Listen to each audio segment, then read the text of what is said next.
इधर दर्शकों, वक्फ संशोधन बिल के विरोध में आज दिल्ली के जंतर मंतर पर all India Muslim personal law board के नेतृत्व में देश भर के मुस्लिम संगठन शामिल हुए और बिल को रद्द करने की मांग करने लगे। लेकिन इसी बीच कुछ भाईजान धमकी देने पर उतारू हो गए और वो चेतावनी दे रहे हैं कि अगर दम है तो बिल वापस कराओ, हम देख लेंगे। किसने और किसे ये धमकी दी गई है, दिखाते हैं आप। वक्फ का टाइम ओवर हो गया है और वक्फ संशोधन बिल कभी भी सदन के पटल पर रखा जा सकता है। ऐसे में एक बार फिर भाईजान मैदान में आ गए। एक बार फिर दिल्ली को शाहीन बाग बनाने की प्लानिंग हो रही है। वक्फ बिल के विरोध में दिल्ली के जंतर मंतर पर all India Muslim personal law board के नेतृत्व में मुसलमानों का जमावड़ा लगा। मकसद एक, वक्फ संशोधन बिल का विरोध करना। कुछ लोग ऐसे हैं जो बात कर रहे हैं, लेकिन ज्यादातर लोग ऐसे हैं जो इस मुद्दे पर खुल के बात नहीं करना चाहते, क्योंकि उनके पास उन सवालों के जवाब नहीं है जो वक्फ संशोधन विधेयक से रिलेटेड है। मैंने बहुत लोगों से पूछा कि भाई वक्फ संशोधन विधेयक में ऐसे कौन से क्लॉज है जो आपको नागवार गुजर रहे हैं। ये लोगों को पता नहीं था। मोटे तौर पर इनको ये समझाया गया है कि जो वक्फ संशोधन विधेयक है, इसमें आपके कब्रिस्तान की जमीनें, आपके मदरसे, आपकी मस्जिदें सब चली जाएंगी।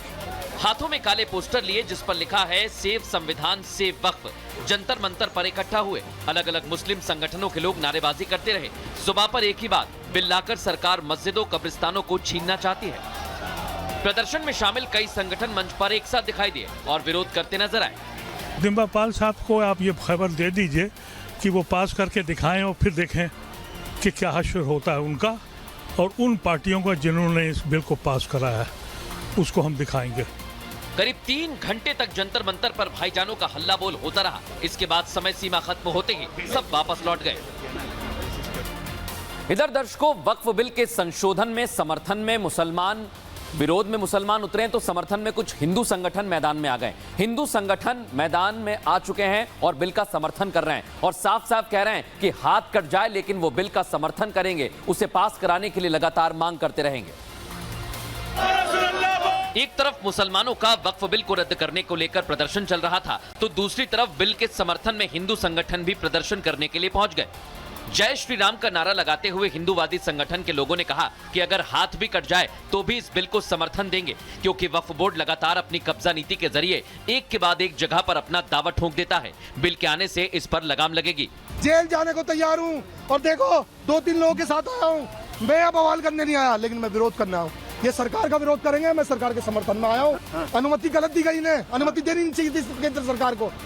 बिल्कुल भी अनुमति अगर हम लोग करते ना तो अनुमति हमें भी नहीं मिलती। हिंदू संगठन तो अपनी आवाज बुलंद कर रहे हैं, लेकिन दूसरी तरफ जो बिल के विरोध में पहुंचे थे उनमें से कई लोगों को तो शायद ये भी नहीं पता कि विरोध क्यों किया जा रहा है। रिपब्लिक भारत की टीम ने कई लोगों से बात करने की कोशिश की, लेकिन वो जवाब देने की बजाय मंच पर मौजूद लोगों से बात करने का कहते रहे। तो बहुत सारे लोग तो ऐसे भी हैं, महिलाएं भी ऐसी हैं, पुरुष भी ऐसे हैं, जिनसे पूछेंगे आप कि आप यहाँ क्यों आए तो उनको पता भी नहीं होगा। मैं जरा कुछ लोगों से बात करने की कोशिश करती हूँ। कहाँ से आए? हरियाणा से। क्यों प्रोटेस्ट कर रहे हैं? पता नहीं, उनसे बात कर लो बल्ले जाके। उधर यति नरसिम्हानंद गिरी को समर्थकों के साथ पुलिस ने गाजियाबाद में ही रोक लिया। यति नरसिम्हानंद गिरी दिल्ली के जंतर मंतर पर हनुमान चालीसा का पाठ करने जा रहे थे। आखिरी बार है तो मेरे धैर्य की सारी पराकाष्ठाएं खत्म हो गई। All India Muslim personal law board के इस विरोध प्रदर्शन में सियासत से जुड़े भाईजान भी शामिल हो गए। ओवैसी ने एक बार फिर मस्जिदें छीनने वाला नैरेटिव गढ़ा तो बीजेपी ने पलटवार कर दिया है। हालांकि प्रदर्शन में जो लोग शामिल हुए थे उन्हें शायद पता ही नहीं था कि प्रदर्शन हो क्यों रहा है, और ऐसा इसलिए क्योंकि जब हमने उन लोगों से सवाल किया तो वो बगले झांकते नजर आए।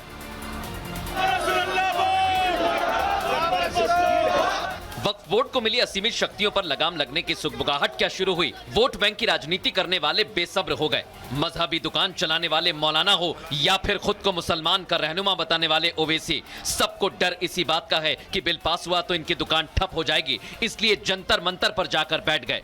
कल कोई भी जाकर कह देगा कि मस्जिद नहीं है और कलेक्टर बोल देगा कि इंक्वायरी, और जब इंक्वायरी कलेक्टर ऑर्डर करेगा इस बिल के कानून के तहत, इस बिल के तहत, तो जब तक कलेक्टर की इंक्वायरी नहीं होगी वक्फ प्रॉपर्टी नहीं रहेगी। नहीं, बहुत सारी कमी है। देखिए, हमने सारा डिसेंट नोट दिया है, उसके अंदर तमाम चीजें हैं, बहुत सारी कमी है, उनको दूर होना चाहिए। आप उसे, हमारा डिसेंट नोट को अगर मानना है तो उसे मानिए कि आप उसे खत्म कर दीजिए, हम मान जाएंगे। गरीब, मुसलमान, पसमानदा, अल्पसंख्यक या विधवाओं, बच्चों के उनके हित में है। ये उन मुतवल्ली या उन केयर टेकर्स जो अभी तक वक्फ की प्रॉपर्टी को बेच रहे थे, खुर्द-बुर्द कर रहे थे, उनके हितों पे कुठाराघात है। वो लोग इकट्ठा होकर के प्रदर्शन कर रहे हैं। भू माफिया के हाथों से निकलकर गरीबों के हाथ में देना ही देश के हर मुसलमान और देश के हर नागरिक की मांग। पर कुछ लोग भूमाफिया के इशारे पर कठपुतली की तरह डांस कर रहे हैं। एक तरफ वक्फ बिल को लेकर भाईजान राजनीति कर रहे हैं तो दूसरी तरफ इस प्रदर्शन पर सवाल उठाने वाले भी सामने आ गए जो विरोध से इत्तेफाक नहीं रखते। मौलाना रिजवी, जिन्होंने पहले रमजान के महीने में प्रदर्शन की जगह इबादत करने की बात कही थी, एक बार फिर उन्होंने कहा all India Muslim personal law board का राजनीतिकरण हो रहा है और इसे पॉलिटिकल पार्टियों ने हाईजैक कर लिया है। ओवैसी साहब भी मुस्लिम पर्सनल लॉ बोर्ड के जिम्मेदारों में शामिल हैं। मुस्लिम पर्सनल लॉ बोर्ड शरई मामला से भटक गया और समाजी मामला से भी भटक गया। ऐसा लगता है, जाहिर होता है कि बोर्ड को सियासी लोगों ने हाईजैक कर लिया है। कुल मिलाकर कोई अपना वोट बैंक बचाना चाहता है तो कोई अपनी मजहबी दुकान चलाना चाहता है। फायदा सबका अपना अपना है, जिसमें मोहरा मुसलमानों को बनाया जा रहा है। खबरों में आगे बढ़ेंगे और राम मंदिर में दर्शकों 400 करोड़ रुपए का टैक्स दिया गया है। राम मंदिर में लाखों लाख श्रद्धालु रोजाना दर्शन के लिए पहुंच रहे हैं। इसी का नतीजा है कि मंदिर ट्रस्ट ने पिछले 5 साल में सरकार को 400 करोड़ का टैक्स दे दिया है। 5 सदियों तक अयोध्या विवाद चला, लेकिन 2.77 एकड़ की जमीन पर रामलला का मंदिर जब बनकर तैयार हुआ तो पिछले साल 22 जनवरी के बाद राम भक्तों का सैलाब अयोध्या में उमड़ पड़ा। बीते 5 सालों में अयोध्या में धार्मिक पर्यटन में भी भारी उछाल देखा गया, जिसके कारण राम मंदिर ट्रस्ट ने सरकार को करीब 400 करोड़ रुपए का टैक्स दिया है। 5 वर्षों में ट्रस्ट के अकाउंट से सरकार की भिन्न भिन्न एजेंसियों को लगभग 396 करोड़ रुपए का भुगतान हुआ है।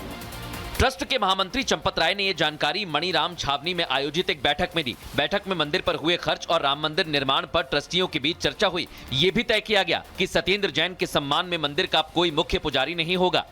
6 महीने पहले से ही सत्येंद्र दास जी से पूछ लिया था, अब कोई मुख्य पुजारी नहीं। सत्येंद्र दास जी की आयु का कोई नहीं है, सत्येंद्र दास जी के सम्मान का कोई नहीं है, उन जैसा विद्वान तो कोई नहीं है, इसलिए अब मुख्य पुजारी अतिशयोक्ति हो जाएगी।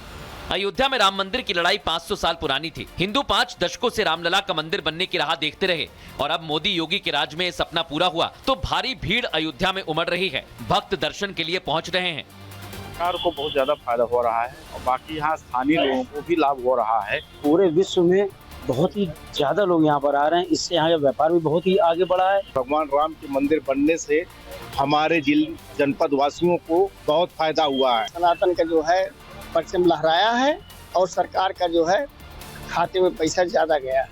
अयोध्या में प्रभु श्री राम का मंदिर 96% बनकर तैयार हो चुका है। माना जा रहा है कि जून तक मंदिर पूरी तरह बनकर तैयार हो जाएगा। राम मंदिर के टैक्स से सरकारी खजाना दर्शकों भर गया है। क्यों कह रहा हूं मैं ऐसा? क्योंकि श्रद्धालुओं की संख्या 10 गुना बढ़ गई है। मंदिर प्रमुख धार्मिक पर्यटन केंद्र बन चुका है।